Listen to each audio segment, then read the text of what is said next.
Chapter 1. The Cry in the Canyon. The canyon air was sharp with the bite of late autumn, carrying the scent of pine and cold stone.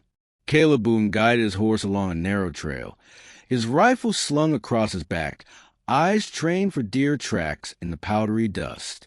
He was a man of the mountains, broad-shouldered, scarred by years of solitude and survival. His beard dark with streaks of gray that spoke of losses he didn't speak of any more. The silence broke with a sound no man expected to hear in such desolation. A faint, broken cry, thin, like the whimper of an animal caught in a snare. Caleb reined his horse hard, the beast snorting and stamping at the sudden command. He listened. Wind scraped across the canyon walls, but beneath it came another sound, a child's wail. Caleb's heart hammered. He dismounted, boots crunching against the gravel, hand brushing the grip of his revolver, as if to ward off some phantom. Following the sound, he moved down the slope until he spotted it. A burlap sack tossed carelessly beside a stream, damp from spray, twitching faintly. Crouching low, he pulled the sack open with rough, callous fingers. His breath caught. Inside lay a baby, no more than a few months old, face red from crying, wrapped in rags that offered little against the mountain cold. "Sweet Lord above," Caleb muttered, the words rasping from a throat unaccustomed to speaking. He looked around, up the trail, down the gulch, searching for sign of whoever could have left a child here die. Nothing but stone, pine, and the endless sweep of wilderness. The baby's cries dwindled to hiccuped whimpers. Caleb slid his arms beneath the small, trembling body and lifted it close against his chest. The warmth of life pulsed against him, fragile and insistent. He swallowed hard, the old ache in his chest stirring. And then, so soft he thought it might be his mind playing tricks, the baby's lips parted, and a single word slipped out like a breath of wind. "Papa?" Caleb froze, his blood running colder than the creek water at his boots. The canyon seemed to hush, every sound swallowed by that tiny voice. He stared down at the child, eyes wide beneath his hat brim, his hands trembling despite their strength. "No," he whispered, shaking his head. You don't know what you're saying." But the baby's gaze, clear, searching, as if it saw into the marrow of him, clung to his face. Caleb's throat tightened. Memories he'd buried long ago, of a cabin fire, of a wife's scream lost to smoke, of a child he'd never held, rose like ghosts in the canyon dusk. His horse stamped impatiently behind him, as if urging him to act. Caleb drew in a rough breath and looked back down the trail that led to town. He'd sworn off people, sworn off family, sworn off pain. But the baby in his arms burrowed closer, whimpering softly, and Caleb knew with the heaviness of a man who's lived too long alone. He could not walk away. He adjusted the child against his chest, jaw set, eyes narrowing toward the horizon where the sun dipped behind the ridges, painting the sky blood red. "All right, little one," he said at last, voice rough as gravel. "Looks like you found yourself a papa for now." With that, Caleb mounted his horse. The baby pressed tight against him and turned down the trail, toward a future he never asked for and one he couldn't stop now. Chapter 2. Whiskey and Whispers. The town of Red Bluff was a mean little cluster of buildings pressed against the prairie, its saloon the brightest light in the gathering dusk. Caleb Boone reined his horse outside, dust settling on his long coat as he dismounted with the baby cradled close. The warm glow of lanterns spilled through swinging doors, carrying with the piano notes, laughter, and the sour bite of whiskey. As Caleb pushed through the doors, the saloon chatter faltered. Boots scraped the floor, chairs creaked, and heads turned. A mountain man walking in with a rifle slung over his back was no rare sight, but a mountain man carrying a bundled baby against his chest? That drew smirks and snorts. "Look here, boys," one cowhand called, his words slurred with whiskey. "The wild man's gone soft. Got himself a pup." Laughter rolled through the smoky room. Spurs jingled as a few men leaned forward to get a better look, the reek of tobacco heavy in the air. Caleb ignored them, his jaw tightening. He strode to the bar, every step deliberate, boots thumping against warped planks. Setting the baby gently on the counter, he fixed the barkeep with a hard stare. "This child was left to die in the canyon," Caleb said, his voice low, steady as a drawn gun. "I need answers. Whose is it?" The barkeep shifted uneasily, polishing a glass that was already clean. "Ain't heard nothin' 'bout no babe," he muttered. Before Caleb could press, a soft voice cut through the haze of mockery. "She needs warmth more than whiskey-soaked words." He turned. A woman stood beside the upright piano, her hands resting lightly on its polished edge. She was slender, with auburn hair spilling in loose waves, her dress plain but neat. The room's jeers fell quieter at her presence. Eliza McGraw, the Saloon's piano player, known for her music and for the sorrow tucked deep in her green eyes. She crossed the room with calm steps, her skirts brushing the floorboards, and looked down at the baby. "Poor thing's half frozen," she whispered, gently adjusting the blanket around the child. Her fingers lingered, tender, as though she'd done this before. Caleb studied her, wary but drawn. "You know something about this?" Her gaze flicked up to meet his, and for an instant the saloon, with its smoke and laughter, seemed to vanish. "Only that no child deserves to be left alone," she said softly. "I can help you keep her alive." From the corner, a ranch hand snickered. "Best let the lady take it, mountain man. You don't look the fathering type." Caleb's hand twitched near his belt, but he let the insult slide, focusing instead on the woman before him.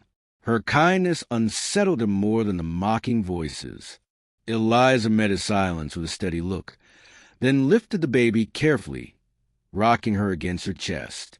"If you want answers, you'll need more than a rifle," she said. "You'll need someone who knows where to listen." Caleb exhaled slowly, the weight of her words settling deep. He hadn't planned on trusting anyone, but the child in her arms, calmer now beneath Eliza's touch, told him he might have no choice. And in that smoke-choked saloon, with laughter echoing around them, the first fragile thread of something unexpected, trust, maybe even something more, was pulled tight between them. Chapter 3, Shadows on the Trail. The prairie stretched wide under a copper sky, the kind of sunset that painted the land in blood and fire. Caleb Boone urged his horse forward. The baby nestled securely in the crook of one arm, while Eliza McGraw rode alongside him. Dust curled behind their horses' hooves, swallowed by the vast emptiness. The silence between them was thick, broken only by the faint whimpers of the child and the jingle of tack. Caleb's eyes scanned the horizon, every muscle taut. He felt watched, as though shadows had sprouted eyes. "You've been looking back every 5 minutes," Eliza said softly, her fingers tightening on the reins. "What is it you're not telling me?" Caleb's jaw worked, the words reluctant. "Heard in town that this babe might be blood to Jeb Hawthorne." Eliza's eyes widened. "Hawthorne? The outlaw?" Caleb nodded grimly. "If that's true, she's worth more than gold, dead or alive. And men like Hawthorne's gang don't care which." As if summoned by his words, the sound of hooves cracked the quiet. From a ridge behind them, riders appeared, dark silhouettes against the burning sky. 6, maybe 7, moving fast, dust pluming around them. Eliza's breath caught. "They're following us." Caleb's hand dropped to his rifle. "Ride hard," he barked. They spurred their horses into a gallop, the land a blur beneath pounding hooves. Wind whipped at Eliza's hair as she clung to the saddle, the baby's cries swallowed by the rush of air. Caleb glanced back, saw the outlaws gaining, their shouts carrying over the prairie like wolves on the hunt. A shot cracked. Dust sprayed up near Eliza's stirrup. She flinched, her face pale but steady. Caleb swung the rifle one-handed, fired back over his shoulder. One rider wheeled off course, horse screaming as it stumbled, but the rest pressed harder. "Keep going," Caleb growled, his voice rough as thunder. They cut through a dry creek bed, the horses' hooves clattering on stone. The outlaws closed in, their spurs and curses ringing in Caleb's ears. He wheeled his horse suddenly, dismounting in one swift move, setting the baby into Eliza's arms. "Don't stop riding until you're clear," he ordered, eyes blazing. Eliza's heart slammed in her chest. "And leave you to face them alone?" He racked a rifle, teeth bared. "Better me than you and her." The baby whimpered against her chest, small hands clutching her dress. Eliza hesitated only a moment, then nodded, her voice breaking. "Don't you dare die, Caleb Boone." He almost smiled, a quick flash beneath the grit. "Ain't in my plans, lady." As she rode off with the child clutched tight, Caleb stood in the fading light, rifle raised, a lone figure between the girl, the woman, and the men who meant to tear them apart. The outlaws bore down like a storm, and the canyon air filled with the promise of blood and smoke. Chapter 4, Firelight Confessions. Night had swallowed the prairie whole, leaving only the whisper coyotes and the crackle of a small fire in a sheltered hollow. Caleb Boone sat cross-legged near the flames, methodically cleaning his rifle, each motion slow and deliberate. His shoulders carried the day's weight, gun smoke, galloping hooves, and the memory of men who tried to take the child from them. Across the fire, Eliza McGraw cradled the baby, rocking her gently beneath a blanket stitched with fading thread. The firelight painted her face in shades of gold and shadow, softening the worry etched there. For a long while, neither spoke, the night pressing close around them. Finally, Eliza's voice cut through the quiet. "I lost one once." Caleb looked up, his hand pausing on the rifle barrel.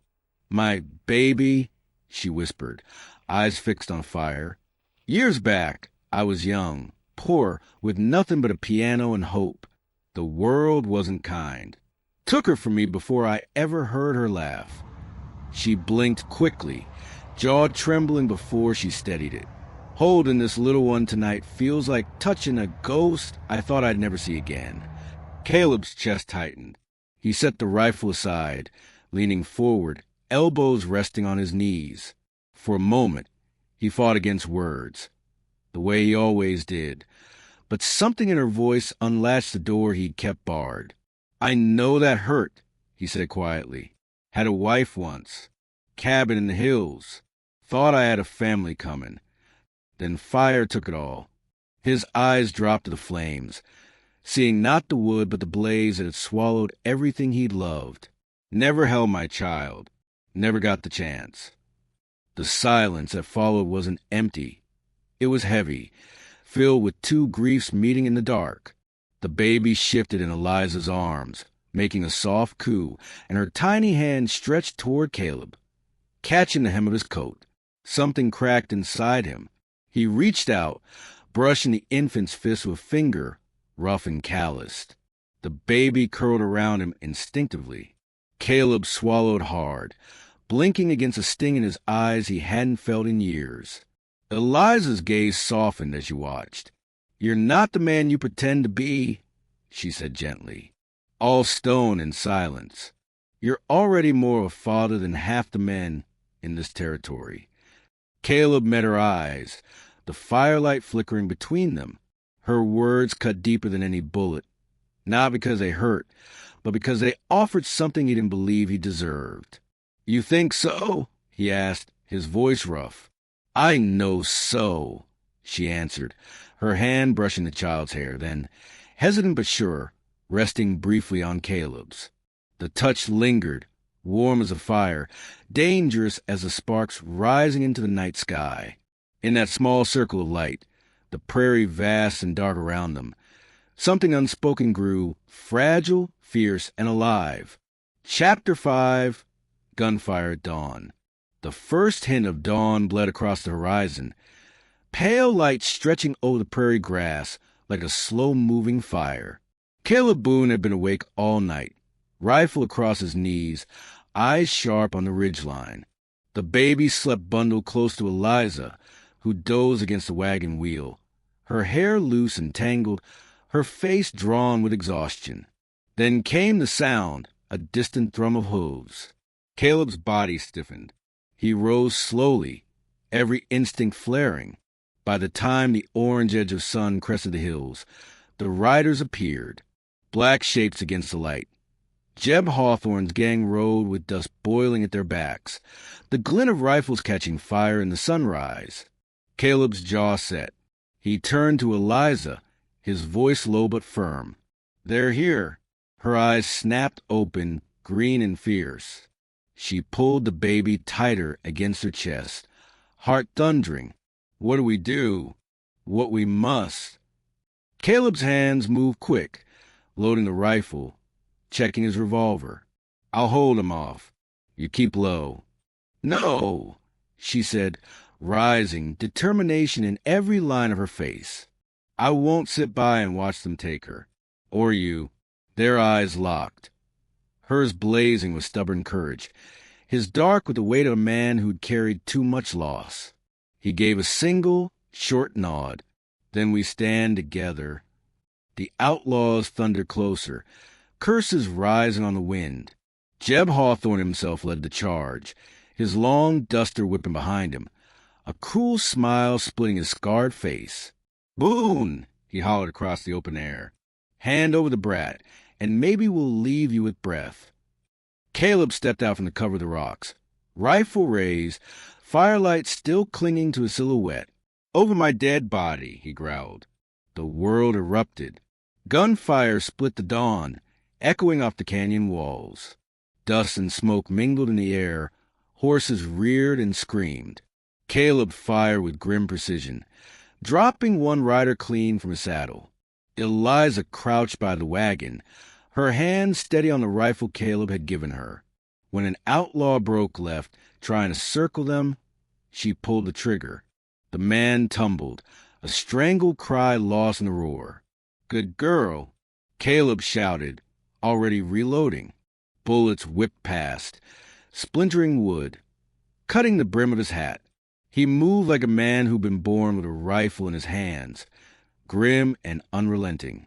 One outlaw rushed him, revolver drawn, but Caleb swung the rifle but hard, sending the man sprawling into the dirt. The baby cried out, piercing through the chaos. Eliza turned, shielding her with her body, her heart cracking at the sound. "Hush, little one," she whispered, voice trembling yet strong. "Papa's here." The fight dragged until the sun was full in the sky, its light painting the ground with long shadows of fallen. At last, silence settled. Jeb Hawthorne lay face down in the dust, blood soaking into the thirsty earth. The survivors fled, broken, leaving only the wind and the smell of gunpowder behind. Breathless, Caleb lowered his rifle, his chest heaving. He turned to see Eliza kneeling, the baby pressed tight against her, her eyes shining with tears. She looked at him as though seeing not just a man, but the father the child had already named. The baby's small voice, half-formed and fragile, broke the silence once more. "Papa?" Caleb closed his eyes, the words striking him harder than any bullet. He staggered forward, dropping to one knee beside them. His hand found Eliza's shoulder, strong, trembling, and for the first time in years, his heart wasn't empty. It was full. Chapter 6. A Home Among the Mountains. The mountains stood tall against the evening sky, their peaks catching the last golden fire of sunset. A soft wind carried the scent of sagebrush and pine, whispering through the valley where Caleb Boone guided his horse along a narrow trail. Behind him, Eliza rode with the baby nestled against her chest, the child's small breast rising and falling with the rhythm of the horse's stride. It had been weeks since the dawn gunfight, weeks of silence and recovery. Hawthorne's gang was broken, the threat scattered to the winds. But the battle had carved something deeper into Caleb's soul, a truth he could no longer run from. They reached a clearing near the ridge where Caleb's old cabin once stood.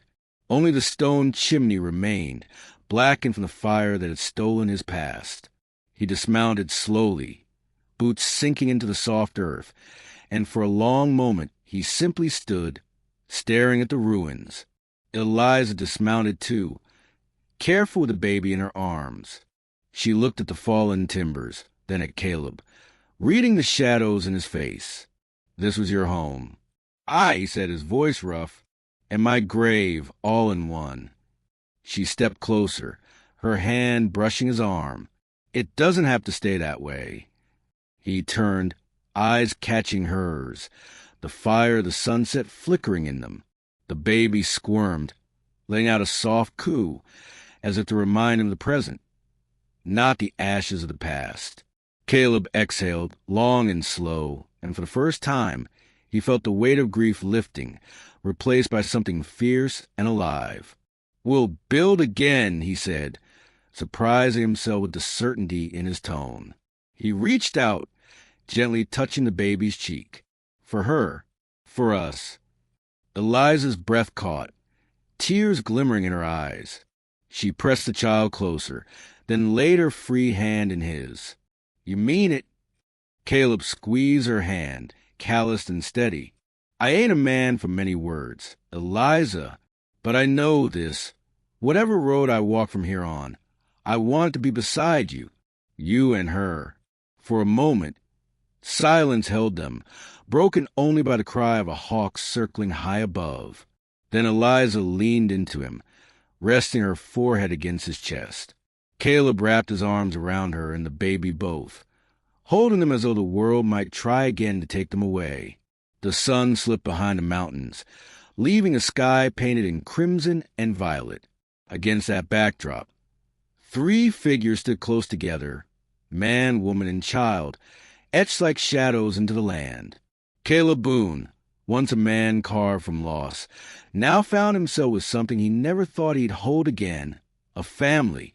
And as night settled over the valley, the baby stirred, her tiny voice rising soft and clear, a word that bound them forever. "Papa." Caleb closed his eyes, the word sinking deep as a promise. He had been many things, a hunter, a loner, a man haunted by ghosts. But tonight, beneath the endless Wild West sky, he was something new, a father, a husband-to-be, a man with a home. The sun bled low over the plains, a molten red sinking into the horizon. The wind carried the dry scent of sagebrush, stirring Caleb Boone's coat as he stood outside the new cabin, hammer still in his hand. Smoke curled from the chimney, the promise of warmth inside, a home rising from ashes. Behind him came the sound of hooves. Eliza rode up slow, the baby bundled in her arms, her hair loose and gleaming like copper in the dying light. She dismounted, and for a moment the 3 of them simply stood there, the prairie vast and quiet except for a distant coyote's cry and the faint hum of saloon music drifting from town. Caleb stepped forward, his hand brushing Eliza's cheek, rough palm trembling. "I swore I'd never love again," he said, voice low, raw. "But you and her, you've given me back what I thought was buried forever." Tears filled Eliza's eyes, though her smile was steady. "And I never thought I'd find a man who could heal me by simply standing beside me." The baby stirred then, her tiny voice breaking the silence. "Papa." Caleb drew Eliza and the child against his chest, holding them as the sun slipped away. Then it settled, he whispered. "From this day on we ride together. Always." The camera of the world seemed to pull back. 3 figures silhouetted against the endless Wild West sky. No longer broken, no longer alone. A family, forged in dust, danger, and love.